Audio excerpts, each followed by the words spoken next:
एक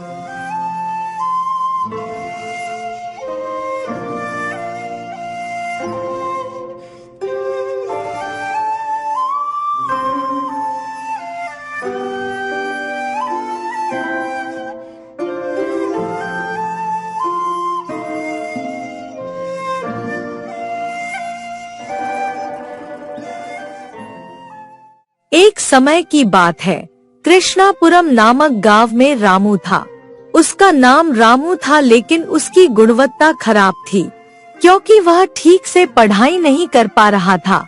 इसलिए उसके माता पिता ने उसे उन्हें ग्राम प्रधान द्वारा क्लर्क के रूप में नियुक्त किया गया था। उसका बुरा गुण यह है कि वह दूसरों को तुच्छ समझता है, जीतता है और अपने साथियों का अपमान करता है। इसी कारण गांव के सभी लोग उससे घृणा करते थे। क्लर्क का काम करने के बाद रामू अपने दोस्तों के साथ सड़क के किनारे बैठ जाता और राहगीरों का दिल जीत लेता और मुस्कुरा देता। अरे सब लोग उधर देखो, देखो कोई आ रहा है, बड़ा शरीर लेकर आ रहा है। यदि आप उसे देखें तो वह ऐसे व्यक्ति जैसा दिखता है जो 100 लोगों को हरा सकता है। सभी लोग उस पर ताली बजाएं। हा हा हा हा हा हा हा हा। लोगों को चाहे कितना भी लगे, क्योंकि वह ग्राम प्रधान के साथ काम कर रहा था, वे कुछ नहीं कह सके। जितना संभव हो सके वे छाया में न जाने के प्रति सावधान रहते थे। यदि कोई उसका विरोध करता तो वह गांव के बड़े बुजुर्गों से मिलकर उसे डांटता फटकारता। रामू के माता पिता ने भी उसे कई बार अपने बेटे के व्यवहार को बदलने के लिए कहा, लेकिन रामू ने उन बातों को नजरअंदाज कर दिया। वह शेखी बघाड़ता था कि उसके पीछे गांव का कोई बुजुर्ग है। बाबू, क्या मेरे लिए उनका इस तरह मजाक उड़ाना गलत है? यदि आप दूसरों की मदद कर सकते हैं तो बस इतना ही, लेकिन इस तरह का व्यवहार करना बंद करें। इंसान के रूप में जन्म लेने के बाद 4 लोगों की मदद करनी चाहिए, न कि हंसना चाहिए। जिंदगी का एक लक्ष्य होना चाहिए बाबू, और तो और 4 लोगों को इस तरह रुलाना भी नहीं चाहिए। बाबू, अब से एक अच्छे इंसान बन जाओ। हाँ, तुम मेरे पेट से दुष्ट पैदा हुए हो। सबको दुख देकर क्यों खुश होते हो? इससे आपको कोई मतलब नहीं है। हर किसी का बेटा ऐसा कर रहा है, इसका मतलब यह है कि हमारी इज्जत चली गई। बाबू, अब भी अपनी हरकतें बंद करो। मुझे आपकी संतान जैसे अधर्मी व्यक्ति को पाकर शर्म आती है। माँ, पिताजी, आप मुझे ऐसे क्यों डांट रहे हैं जैसे मैंने कोई बेवकूफी कर दी हो? तुम्हें गांव के लोगों की कोई सुध क्यों नहीं है? अब आप इस बात की सराहना नहीं कर रहे हैं कि आपका बेटा एक क्लर्क के रूप में कड़ी मेहनत कर रहा है। ऐसा लगता है कि आप मुझे डांट रहे हैं। मुझे आप जैसे माता पिता की कोख से जन्म लेने पर शर्म आती है। मेरे सामने दोबारा ऐसी बात मत करना। हमेशा की तरह एक दिन वह अपने दोस्तों के साथ सड़क किनारे बैठ गया और राहगीरों का मजाक उड़ाने लगा। इसी बीच उन्हें एक वृद्ध व्यक्ति गांव की ओर पैदल आता हुआ दिखाई दिया। उसके कपड़े कीचड़ से भरे हुए हैं और जगह-जगह से फटे हुए हैं। रामू ने उसे हिकारत से देखा और अपने दोस्तों की ओर हिकारत से देखा और हमेशा की तरह उसे ताने देता रहा। भाई, क्या तुमने पटनम से किसी करोड़पति को हमारे शहर में आते देखा है? हा हा हा हा। देखा जाए तो वो सैकड़ों करोड़ रुपए के मालिक हैं। हाँ बाबू, मैं करोड़पति हूँ। मेरी पटन में 4 फैक्ट्रियां हैं। लेकिन आपको कैसे पता चला कि मैं करोड़पति हूँ? मैं एक छोटे से काम से आपके गांव आया हूँ। अपने इस्त्री किए हुए महंगे कपड़ों को देखो, अपनी कार को देखो और पता लगाओ कि तुम करोड़पति हो। तो हमारे गांव में करोड़पति कौन सा काम करने आया है? आपके गांव के बुजुर्ग रंगनाथम मेरे अच्छे दोस्त हैं। जब हम बच्चे थे तो हम दोनों एक साथ पढ़ते थे। बाबू, मैं बिजनेस के सिलसिले में आया था, मिलने भी आया था। लेकिन रास्ते में मेरी गाड़ी कीचड़ में फंस गई और मेरे कपड़े खराब हो गए। बाबू, मैं यहाँ अपने ड्राइवर से कहने आया हूँ कि वह आकर गाड़ी साफ करके देखे कि वह जा रहा है या नहीं। तो लेकिन क्या आप चाहेंगे कि आपको इस तरह बड़े शहर में ले जाया जाए? गांव का बुजुर्ग आपका मित्र है, ऐसे ही जाओ, तुम बहुत खूबसूरत हो। नहीं बाबू, इस अवतार में जाना ठीक नहीं है। जब हमारा ड्राइवर आएगा तो मैं कार में उसके पास जाऊंगी।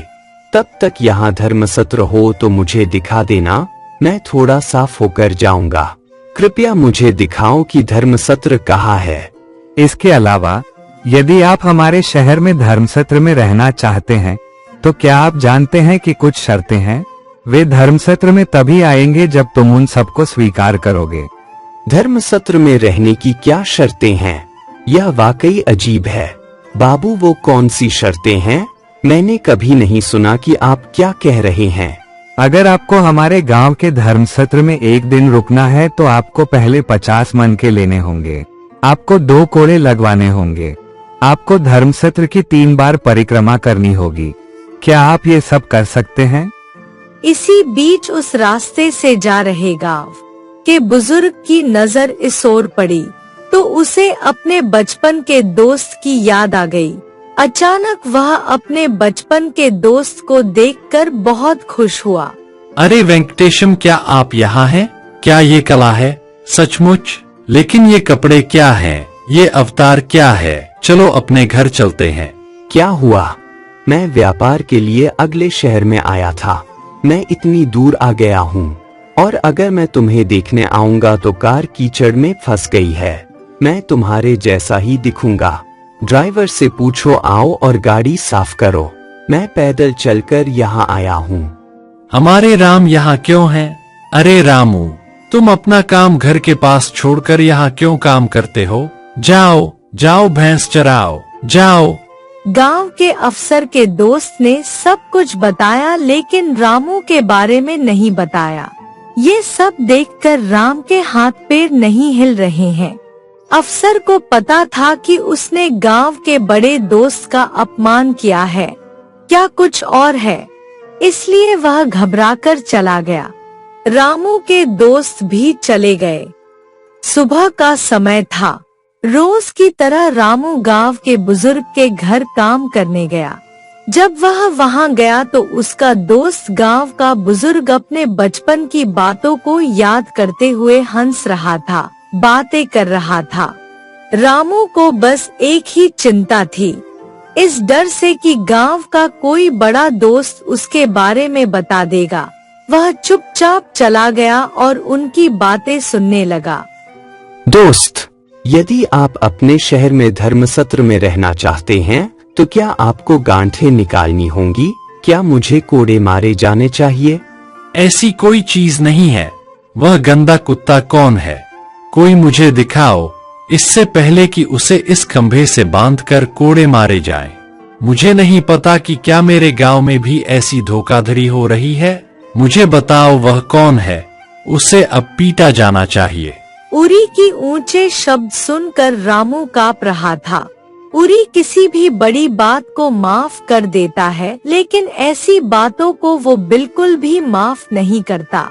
इसलिए उसे डर था कि उसका नाम कहीं बाहर आ जाएगा, लेकिन उसने अपने बारे में कहीं नहीं बताया। ठीक है मेरे दोस्त, अब मेरा समय हो गया है। मैं जाऊंगा और वापस आऊंगा। इतने सालों बाद तुम्हें देखकर मैं बहुत खुश हूँ। यार, तुम भी कभी हमारे घर जरूर आना। मुझे तुमसे मिलकर बहुत खुशी हुई मेरे दोस्त। ध्यान रखना, आते रहना, इस दोस्त को मत भूलना। ठीक है दोस्त, चलो ड्राइवर की गाड़ी निकालो और अपने शहर चलो। कुछ दूर जाने के बाद रामू वेंकटेशम की कार को रोकने आया। बाबू गारू, मुझे क्षमा करें, मैंने आपके साथ दुर्व्यवहार किया। मुझे बहुत डर था कि आप मेरे बारे में मेरे बॉस को बता देंगे। मैंने आप जैसे अच्छे आदमी पर बहुत दबाव डाला है, मुझे क्षमा करें।